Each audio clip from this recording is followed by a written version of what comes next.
જય ભારત જય સંવિધાન દોસ્તો, આજે રાયણ ગામ, તાલુકો કલ્યાણપુર, જિલ્લો દેવભૂમિ દ્વારકા, ત્યાંના બાબુભાઈ જે રાયણ ગામના છે તે દલિત સમાજમાંથી આવે છે અને એની ભેંસ માટે એના ગામની અંદર મેડિકલ છે, જ્યાં દવા લેવા ગયા હતા. ત્યાં ભાવેશ મેડિકલ ઉપર બેસે છે અને ભાવેશ દલવાડિયા છે. જે ભાવેશે બાબુભાઈને ગાળ દીધી અને બાબુભાઈ તો ભાવેશ લાકડી લઈ અને ઢોરમાર મારવા માંડ્યો. તે ભાવેશના પપ્પા પણ મારવા માંડ્યા, ભાવેશના કાકા પણ મારવા માંડ્યા. તો હવે ભાવેશનો નંબર અને એના વિડીયા પણ વાયરલ થયા છે. તો ભાવેશની લીંડી રહી નથી, તો એને ફોન બધાય કરે તો ફોન બ્લોકમાં નાખી દે છે અને ફોન કાપી નાખે છે. હવે ભાવેશની લીંડી તો રહી નથી, તો પાછળ બાબુભાઈનું અને બેચરભાઈનું કોલ રેકોર્ડિંગ મૂકું છું.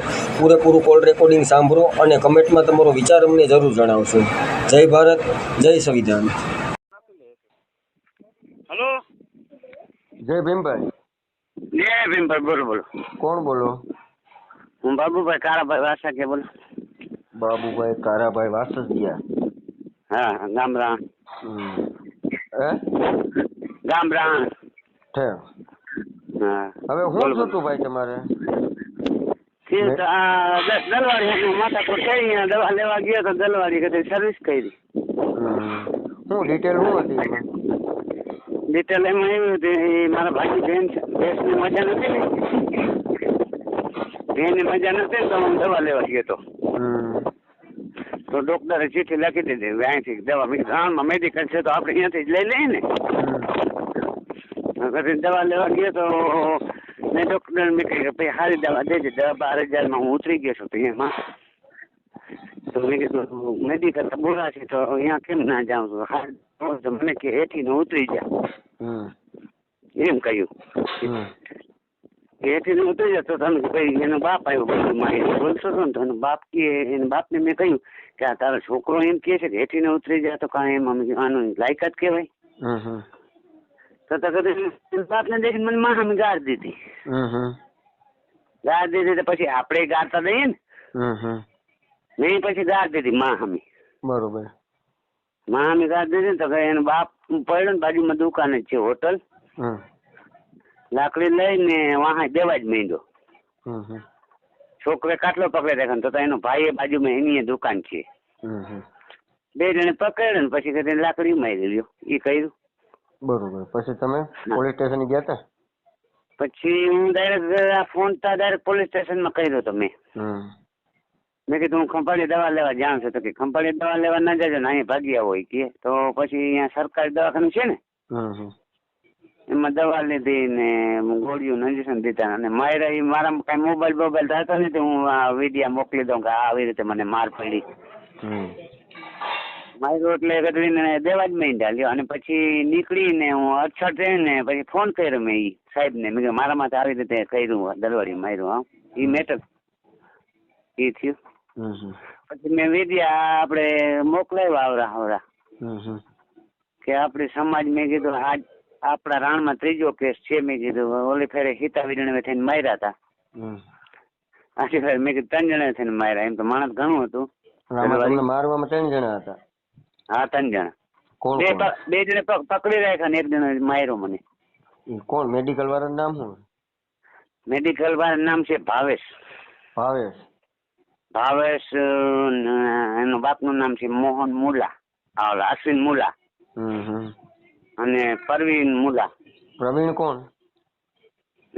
પ્રવીણ કોણ? પરવીન એનો ભાઈ થાય. આ ભાવેશનો ભાઈ થાય? ભાવેશનો કાકો થાય. ભાવેશનો કાકો. હા, અને જે આ મોહન છે ને એ ભાવેશનો બાપ થાય. હા, મોહનનો બાપ ના આવડો આ પ્રવીણ. આ પ્રવીણ મોહન બે ભાઈઓ ને એમ? હા, આ પરવીન ને મોહન ને એ 3 ભાઈઓ છે. પણ મારવામાં આ મોહન નો ભાઈ અશ્વિન અને પરવીન અને ભાવેશ, મોહન નો છોકરો ભાવેશ. હા, 3. પછી શું થયું? આપડે ફરિયાદ થઈ હતી તો શું થયું? ફરિયાદ થઈ હતી પછી એ લોકો અહીંયા મારી 29 તારીખની હતી ફરિયાદ ને પછી એને પોલીસ ખાતામાં હાજર કર્યા હતા. ભાઈ હાજર કરીને ત્યાં છૂટી ગયા હતા. એ છૂટી ગયા. બરોબર. અને હું અહીં ઘરે બેઠો છું ને રક્ષા એ માથે છે. એ તમારા ગામનો જ મુદ્દો છે? ગામમાં જ મેડિકલ છે? હા, એનું પોતાનું ઢોરની દવા રાખે છે ને માણાની રાખે છે. એમને એમ ગામ ટૂંકમાં હા, ગામમાં જ ગામમાં મેડિકલ છે ને? હા, મેન ઝાપામાં. બરોબર બરોબર. તમે અહીંયા દવા હા, લેવા ગયા છો? હા, દવા લેવા ગયો તો હું બેની. હમ. હા, તે ગધડીના ઓલો ડોક્ટરે એને કહ્યું હતું કે મને ઈ આવી રીતે કે પાજો ને અને આ અત્યારે આવી રીતે પાજો કે તને શું ખબર પડે એના માટે દેખો. હમ. હા, એમ થયું મોટા ભાઈ. બરોબર. તમે ક્યાં ગામથી? હું ખારકિયાથી બોલું છું, બેસરભાઈ ચૌહાણ. હા, મેં તો ભાઈ ચૌહાણ. હવે આવી રીતે આપણા માથે અત્યાચારી થાય છે દલિત માથે. લ્યો હવે શું કરવું? હા, દલિત માથે દલિતના ઘણા ફોન આવે પણ ઈ કે અહીં મારી ના હોય ને. હવે મારી ના આવે તો આપણી દલિત આગળ હું મારું તો મારે જ ભોગવવાનું છે ને. એવું થાય. હવે એમ કે તમે માયરો નહીં તો હું હવે મારા તો હું એને પૂગી લઈશ કે ના પૂગત એવું નહીં. એમાં એવું છે કે હવે આ જે કઈ અત્યાચારો છે હા, એની સામે લડત તો કરવી જ પડશે. ભલે આપણે કાયદેકીય રીતે લડત કરી લેવાની, બરાબર. બરોબર, પણ મુદ્દો આખો ઈ છે હા, કે આ બે ભાઠા ખાઈને પછી હવે જાગી જવાનું. સમજ્યા? શું કે આપણે જાગે જેટલા જાગે છે ને ભાઠા ખાઈને પછી જ જાગે છે.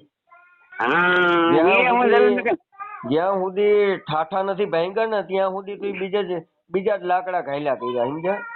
પણ હું તો સમજુ છું, બરાબર, જાગૃત જ છું, હું સમજુ છું. પણ હવે આપણે ભાઠા કેવી રીતે ખાઈએ છીએ હું તમને વાત કરું. જો અગર આપણે ભાઠા ના ખાઈએ આપણે એને મારવા કે મારીએ તો આપણી ભીમ સમાજ હોય કે વાઘા કે ગમે દલિત આપણે એક જ છીએ.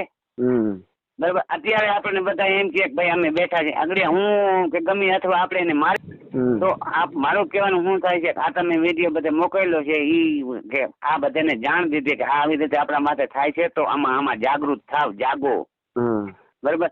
તો આ દલિત સમાજને એમ કહું છું કે તમે આમાં આપણે સકેતનમાં નથી હાલતા કે આ માર ખાઈને ઘરે બેઠા રહીને પોલીસ ખાતું કરીએ ને ઓલું કરીએ તો હું ખોટી વાત છે મારી? નહીં, કાયદો હાથમાં લેવાની વાત ન આવે કાકા. કાયદો, હા, કાયદામાં જ હું વાત કરું છું કે તો આપણે જી કે ને જી આપણને કે છે ને એમ કે છે આપણે માર ખાઈએ ને ત્યાં જ આપણે એ કે સાંભળે છે. હું કાયદો હાથમાં નહીં લેવાનો. સમજ્યા? એ જ હું કહું છું. કાયદા ને કાનૂન આપણે હવે છે ને આમાં કૂટાઈ ગયા છે. મેં બધાને વિડીયો મોકલાવ્યો અને એ લોકો તો છૂટી જાય લ્યો આવી રીતે કરીને તમે એમ કરી. હા, એમ છે. ભલે તો આગળ વાળા મેડિકલ વાળા ભાઈને ફોન કરીશું પણ ભલે FIR થઈ ગઈ ને ટૂંકમાં. હા, FIR થઈ ગઈ, કાગળિયા ફાટી ગયા આપણને એ લોકો. અને હું ઘર પકડીને બેઠો, મારા આગળ રક્ષણ પડ્યું છે. હાજે બે દિન આવે અને હું આજ 29 તારીખનો ઘરે બેઠો છું અને એ લોકો તો ગામમાં ફરે છે કે એ તો છૂટી શકે લે. તો જામીન જો ગુનો હોય એટલે એમાં એનો તો જામીન મળી ગયા હોય. બરોબર. અને નંબર બીજો કે ગામના સરપંચ સાથે બધી વાતચીત થઈ છે. ભગવાન જાણે હવે આપણે શું તમે કઈ સરપંચ ને રજૂઆત કરી હતી કે આવું નહીં આવું બન્યું તમારી? ના, સરપંચ ને કઈ નહીં. સરપંચ ના ઘાટ નો અમે ખાતામાં ગયા હતા ને તે સરપંચ વાહે લોકો એને ઈ લોકોએ મોકલેલો હોય, આપણે કોઈને જાણ જ નથી કરી. એ સરપંચ ને ઘાટ નો વાહે લોકો આવ્યો એને મનાણો કરી 5 લાખ 10 લાખ દે ને તો આ કઈ મનામણામાં નથી. હા, એ કે હું કહું છું એ ત્યાં વાહે આવ્યો પણ વાહે માર કઈ અમારે જોતો જ નથી રૂપિયો કઈ. ભલા બને ત્યાં સુધી સમાધાન ઉપર નો વયા જતા. બરોબર, લડત કરો.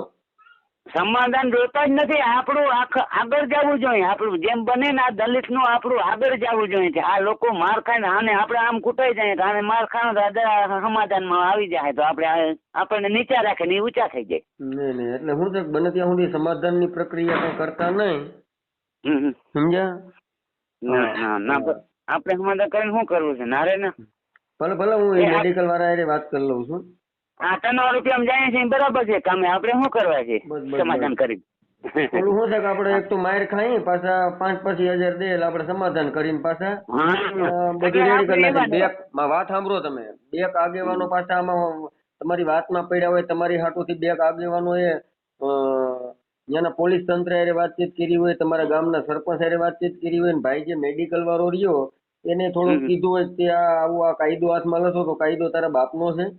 એટલે આવું બધું કર્યું હોય, આગેવાનો મહેનત કરી હોય. પણ આમાં ઘણી જગ્યાએ બને શું પછી એક તો માયરું ખાય ને પાછા આગેવાનો વૈશમાં નાખે ને વળી પાછા એની રીતે સમાધાન કરી લે કે હવે અમારા ગામમાં રહેવું ને ક્યાં બગાડવું એટલે અમે સમાધાન કરી લીધું. સમાધાન ના મુદ્દા ઉપર જતા નહીં. મને ઢગલો કરી દે ને ઢગલો તો આ વ્યક્તિ સમાધાનમાં નથી. ઢગલો કેમ કે ઢગલો કરી દઈએ અમે બરાબર આપણી આખી નાત રિવાજનું નાકની હિસાબે કહું કે મને ઢગલો કદી કરી દે ને આ 3 રૂપિયા મારા ઘણા છે કામે જાઉં ઈ. બરોબર બરોબર એટલે બને ત્યાં સુધી લડો. ના ના ના ના બાપ ના એ સમાધાન ના આવે કોઈ દી. આજ તમારા માટે કાલે ગરીબ મારી બીજો હોય. ભલે ભલે કાંઈ વાંધો નહીં. હાલો હું હવે ભાઈ તમે જાણીને કરજો આપણે નાત રિવાજમાં હો. હું તો આપણ માણસને બધી નહીં એમાં બીજું કઈ નહીં. આપણે તો શું છે કે જે કઈ એફઆઈઆર થઈ ગઈ પછી તો હું આપણે કઈ બીજું કરવાનું રહ્યું જ નહીં ને. એફઆઈઆર થઈ ગઈ આગળ એ છે કે જો પોલીસે ફરિયાદ ન લીધી હોત ને તો આપણે ગમે એ કરવું પડે, પણ પોલીસે ફરિયાદ લઈ લીધી ને પોલીસ ઉપર ને આપણે કાયદા ઉપર ભરોસો રાખી અને હવે કઈ કામકાજ આગળ કરવાનું. ના કામ કરો બરાબર. પોલીસે ફરિયાદ લઈ લીધી, એફઆઈઆર થઈ ગઈ, હવે એને છે પણ હવે આગળ સમાધાનની પ્રક્રિયા છે. બને ત્યાં સુધી તમે કરતા ને અમે તો વિનંતી કરી છે તમને. એક 10 લાખ રૂપિયા નાખે ને તો આ પરિવારમાં સમાધાન નહીં આવે. ભલે ભલે હવે હું એને મેડિકલ વાળા એને વાત કરી લઉં છું ને એવી જરૂર પડી છે ને તો ઓડિયો હું મારી ચેનલમાં ચડાવી દઈશ. તમારું નામ શું? મારું નામ બેસરભાઈ ભીખાભાઈ ચૌહાણ, ગામ ખારચિયા વાકુના. હા દેસાભાઈ ભીખાભાઈ ચૌહાણ. હા ગામ ખારચિયા. હાલો હા જય ભીમ હો. જય ભીમ ભાઈ.